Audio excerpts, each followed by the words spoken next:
Hi, welcome to the Smarta Cashflow workshop. I'll try to put this as simply as possible, so therefore it's easier to understand. Nothing complicated, some basic numbers, and hopefully by the time you get to the end of it, it should be quite straightforward. Any problems, any issues, I'm more than happy to help you. We can sit down in a one-to-one and we can go through your individual cash flows. You'll be glad to know that some of the items that are listed in here we don't really need, so we can go straight onto the simple cash flows. And you'll also be glad to know that the simple one is the one that we require and not the most complicated one. So we're ready to go. Okay, right. 4 different company structures. Now, this is just background information, background knowledge. I'm sure many of you have already got one of these set up. Ignore this, the PLC, small businesses, not really required. Accountants and partnerships are LLPs. Yourselves, you're probably either one of the two, sole trader or LTD. Real no preference between the two. Many individuals, many organizations trade under the LTD banner because of tax laws and tax regulations, okay, a bit more administrative issues, but it's much easier to handle and it's obviously a lot more beneficial. But again, I don't have preferences to which one of the two that you want to trade under. Right, in terms of what we're looking for, ideally it would have been all 4 of these, but you'd be glad to know it's just this one, cash flow. Companies have to analyze all 4 of these under their trading situations, but we don't require this, we don't require this, and we don't require this. So this is the only one we're going to concentrate on, but I will give you a quick snapshot of the others as well. Right, profit and loss. This is slightly different from the cash flow, where you account for all the items that are expected to occur and happen within that period. So any sales that you would expect to make, but even though you have not been paid for, and any expenses that have been incurred in running the business will all be accounted for within the profit and loss. Now, we don't require this as part of the cash flow statements, so therefore this is just background information, background knowledge, and you can ignore the template if you've got one already. Right, the next one is cash flow. You'll be glad to know it's the simple version. Because cash flow can have different forms, we're going to go with this really, really simple one, and each one is tailored to your own individual needs and organizations. So in essence, you can actually list down every category that you can possibly think of in terms of your profit and loss and have it in the cash flow. And then all you're doing is recording what would be visible within the bank statements, i.e. physical money coming in, physical money going out. Not what you're expected to be paid, and certainly not what you expect to pay out. So this is exact cash. So therefore, if ever you list any items in your cash flow, you should be able to replicate your bank statement and check the two together. So therefore, if I've received £100 this month, but I was expecting £1,000, you only put down £100. And if you're looking to pay £1,000, but only paid out £400, you only put the 400 down.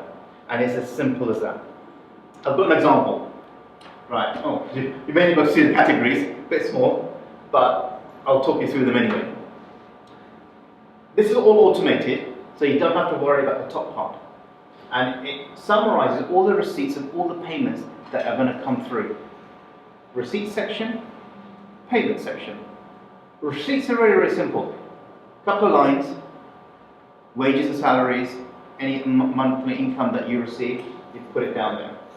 Now, that could be dividends, wages from your employment that you're working in, even on a part-time basis, even the wages that you're paying yourself from your company. All of that just gets put in here, and it'll automate and come up automatically here. In terms of the expenses, what I have done is put down all the possible categories you could get, and then you only use the ones that you're actually paying cash out for. So, for example, rent and rates. You're paying, say, £1,000 a month, you put it £1,000 a month. If you skip down some of the categories and you've got stationery and you're paying £100, put £100 in stationery and leave the others blank. That way you only populate those fields that are relevant to you. The rest will be blank and the total will automatically add up here and automatically be placed in the payment section. And therefore we should see a cash flow occurring in the bottom line. Now the trick is that the closing balance here, which is the closing cash position on a month-to-month basis, should be positive. And that's what we're looking for. So the first thing you can do before you come in and hand in your cash flows for us to review is ensure that this is positive each month going forward. Now, you can tailor a forecast because this is a forecast. So no one's going to hold it against you. No one's going to say in 3 months down the line, well, this is the forecast you produce. Can we see your bank statement? Does it equal exactly what you put in the forecast? A forecast is just a forecast. It's what you hope and expect to happen. Doesn't necessarily mean it can. Things occur. Some payments are delayed. You accelerate some payments. These things happen. But overall, as long as you generally put down what you generally do expect to happen and have a positive cash flow, then that is your starting point. And we can always then tailor this to make sure that all the items that you've listed are, one, included, but two, it does have a positive result. The other thing you want to watch out for is the loan itself. You require a loan from startup loans. What will you be spending the money on? So if you have arbitrarily a £5,000 loan coming in, you want to record it as a 5,000 coming in, and then at the same time you want to be able to show what that money is going to be spent on. So don't worry about the fact that your cash may decrease whilst the periods go along, because that's the whole idea of you having the cash flow, is to show where and why you require the money, and then hopefully as time goes on you'll see a ramp up in the cash position. Right, cash flow tips. On the receipt side, you try to recover as much of the invoices as possible. So you incentivize them. Now, each individual can tailor his own incentives himself. So you can offer discounts for early payments, or you can come form with some arrangements themselves. In terms of payments to suppliers, I know many people regard HMRC as a government agency and look in awe of them, but they are human as well, and they do talk to businesses. So if you have any issues or any cash flow problems with government payments, by all means give them a call, speak to them, and they will structure a payment structure with you, so therefore you can actually make it in time.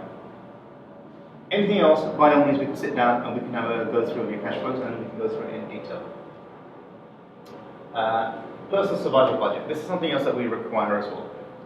The personal survival budget is now separate to the business that you run. This is to do you as an individual, how you live on a month-to-month basis. So for example, the money that you generate through wages and salaries, the net income that you receive, will again come through here. Any other income that you receive will come through here as well, which is used to run the house itself. So any expenses that you have, so your mortgage payments, your car, your petrol, your food. Don't forget to include your food. Many individuals, I've seen cash flows, they've put many items in here, but forget the food. Tesco, Sainsbury's, they do exist, so you've got to put them in here. So put them all in there and let's see what the total is. Now this should be fairly accurate because many individuals know already how much money they're going to earn on a month-by-month basis, and therefore they already know how much money they're going to be spending on a month-by-month basis. As long as you're not my wife, because believe me, I know what her credit card bill is like. Everything else should tally. So any expenses should fall short of any income that you have, and therefore you should see a positive cash balance going forward. Again, if you miss any items, have a rough estimate and try to put them in. Okay, when you're estimating forward, you may not have an idea in terms of what you possibly may spend on, but there are lines in here for other expenditures that you possibly may have in the future. But again, watch the cash flow line at the bottom to make sure there's a positive balance all the way through. Right, finally at the end, conclusion. Cash is king, everyone knows that. More cash you can have and hold on to, the greater it is. Makes you a lot more viable, and it can, just in case you have any rainy days and off days, you've got something there to help you.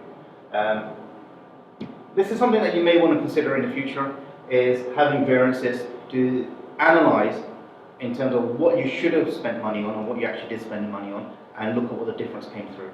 And that may explain and may help you to tailor your cash flows in the next month going forward. So therefore, if you overspent this month, you may want to underspend next month, and therefore average the two out. Organise your payment plans. As I said, HMRC are great at that. You can call them and they can help you with this as well. Reconciliation is more really for P&L and balance sheets, so I would ignore this for the time being, but on an individual survival budget, I'm sure you do this already, so it should be no different to your company as well, that just have a look at exactly what you're spending money on, where it's going. If you put it in a spreadsheet, it's much easier to look at, analyse. I know many individuals that just spend money, then realise at the end of the month, oh my God, where did all the money go to? where if you actually have categories and start putting detailed analysis as to where the money goes, you'll actually think to yourself, well, you know what, why am I spending money here? Could I have done something else? So it's good to just do a quick check on a week-by-week basis before you even get to the month end. If you're doing it after the month, it's a bit too late because then you can't retrospectively go back and change your spending patterns. So if you can get into the habit of doing a week-by-week basis, that's great. And finally, yeah, I'm available anytime. Come down to Smarta's offices, any problems, issues, give us a call. That's Cashflow. If you have any issues, by all means, give us a call. Hopefully, we'll see you soon.